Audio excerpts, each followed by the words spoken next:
Mr. Speaker, with our seniority numbers what they are, there are a whole lot of new folks who were not here during the COVID years of serving.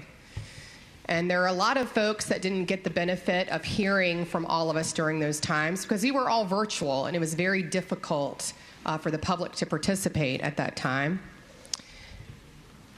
But during our COVID session, I gave a point of personal privilege begging this body to think about the long-term consequences of our children going to school completely virtually for as long as we had them go to school in virtual.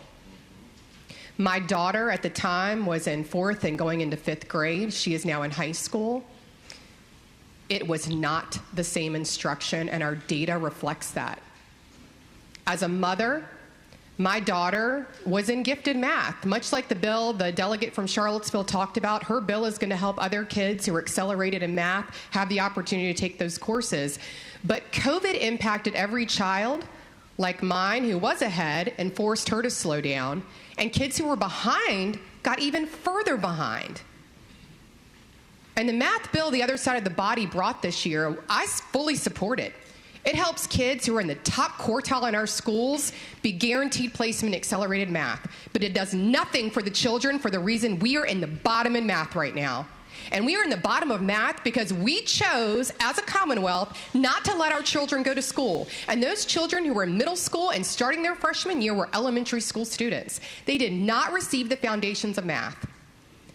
It is not about how much money we've been spending. We started spending more money on our schools before COVID even hit in 2019, and we have continued as a body to continue putting more and more dollars into our schools. But Mr. Speaker, I had a bill this year on high quality instructional materials. That bill, a delegate on the other side of the aisle filed and has taken through.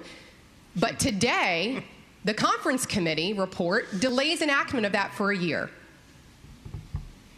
I don't think it's a good idea to delay it. I think we should be getting the highest quality instructional materials in the hands of our teachers as fast as possible. But when we look at the work around the Literacy Act, just as an example, we saw our kids were behind in reading in the Commonwealth.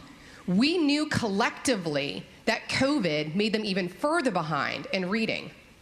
And what the data told us, that if every school division in Virginia this year, because this is the first year of the full Literacy Act implementation, if every school district went all in and gave their best efforts, it would take us 7 years to recover from the gaps we created in literacy in this state. So perhaps we all need a history lesson back to what caused the slowdown and the backpedaling of our children's education.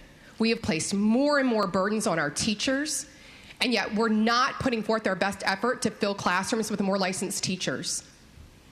The stress we're putting on licensed teachers when we fill their teams with substitutes who are great people, but they are not trained and they are not qualified. And then we are asking licensed teachers to pick up the burdens on teams and figure out how to ensure every child is getting an education, and they are tired.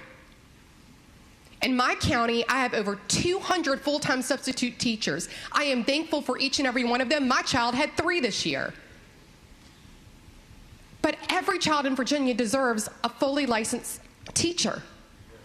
And until we work collectively that is our goal and not shortcuts, we are not going to see our gaps close. Thank you, Mr. Speaker.